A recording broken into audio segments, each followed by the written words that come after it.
Shalom saudaraku yang kekasih di dalam Kristus. Hari ini kita mau belajar dari Daud.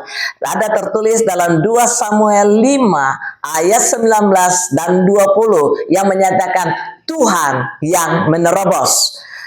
Dalam 2 Samuel 5 ayat 19 dan 20 tertulis, bertanyalah Daud kepada Tuhan, apakah aku harus maju melawan orang Filistin itu? Akan kau serahkankah mereka ke dalam tanganku?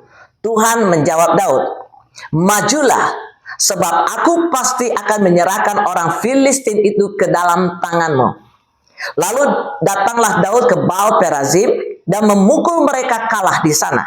Berkatalah ia, Tuhan telah menerobos musuhku di depan mataku seperti air yang menerobos. Sebab itu orang menamakan tempat itu Baal Perazim. Nah, saudaraku yang kekasih di dalam Kristus, setelah Daud diurapi sebagai raja atas seluruh Israel, tantangan langsung datang dari orang Filistin. Mereka tidak senang Daud menjadi raja dan ingin menjatuhkannya. Namun, dalam situasi genting ini, Daud tidak mengandalkan kekuatan militernya, melainkan mencari kehendak Tuhan. Tuhan menjawab dan memberi kemenangan yang luar biasa. Nah, saudaraku yang kekasih di dalam Kristus, di dalam 2 Samuel 5 ayat 19 dan 20 ini, kita dapat belajar daripada Daud ada 3 hal. Yang pertama, Daud mengandalkan Tuhan. Ayat 19 tertulis, ya, Daud bertanya kepada Tuhan, haruskah aku maju menghadapi orang Filistin itu? Daud tidak gegabah, saudaraku. Ia tidak langsung berperang meskipun ia punya kekuatan dan pengalaman. Nah, ini menunjukkan bahwa Daud memiliki kerendahan hati dan ketergantungannya total kepada Tuhan. Nah, saudaraku yang kekasih di dalam Kristus, mari kita selidiki hati kita. Dalam setiap keputusan yang besar di dalam kehidupan kita, apakah kita lebih dulu bertanya kepada Tuhan? Apakah kita mengandalkan hikmat manusia ataukah tuntunan Roh Kudus di dalam setiap perkara yang ada dalam kehidupan kita? Nah, poin yang kedua, Tuhan memberi strategi dan kemenangan. Itu tertulis dalam ayat 19b dan 20. Tuhan tidak hanya berkata maju, tetapi ia berjanji untuk memberikan kemenangan kepada Daud. Nah, saudaraku yang kekasih, dan benar Tuhan menerobos musuh seperti air bah, kuat tak terhentikan dan menghancurkan segala rintangan. Nah, saudaraku yang kekasih, kemenangan sejati datang saat kita berjalan dalam kehendak Tuhan. Bahkan rintangan terbesar sekalipun tidak dapat menahan kuasa Allah yang menerobos. Hal yang ketiga, Daud memuliakan Tuhan bukan dirinya sendiri. Daud tidak mengambil pujian. Ia tidak berkata, aku menang, tetapi Tuhan menerobos musuhku.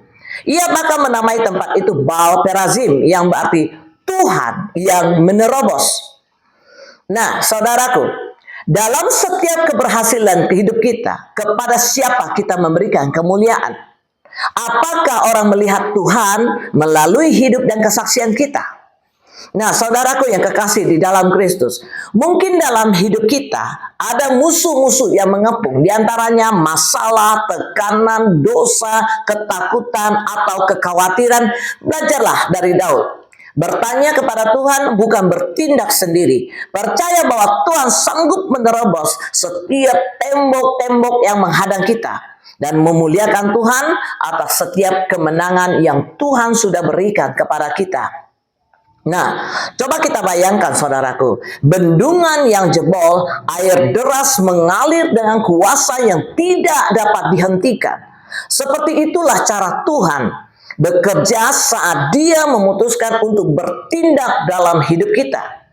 Tidak ada musuh yang tidak bisa bertahan. Tidak ada dosa yang tidak bisa dikalahkan. Tidak ada tembok yang terlalu tinggi. Nah, mari saudaraku, hari ini kita renungkan kemenangan demi kemenangan yang Tuhan sudah nyatakan dalam kehidupan kita. Nah, saat ini kita renungkan 2 Samuel 5 ayat 19 dan 20 ini, bahwa Tuhan menerobos di depan kita. Tuhan yang sudah mengalahkan segala musuh-musuh kita. Dan tidak ada satupun perkara yang tidak bisa kita lalui. Mari, hari ini kita belajar bergantung penuh kepada Tuhan. Nah, mari saudaraku kita berdoa. Tuhan, kami percaya bahwa Engkau adalah Allah yang menerobos. Ajari kami untuk bergantung penuh kepadamu, ya Bapa, seperti Daud. Berikan kami kemenangan atas tantangan hidup ini. Dan biarlah setiap keberhasilan hanya memuliakan namamu, ya Bapa. Dalam nama Yesus Kristus Tuhan kami sudah berdoa dan mengucap syukur. Sepakat kita katakan amin. Tuhan Yesus memberkati. Salam pemenang. Shalom.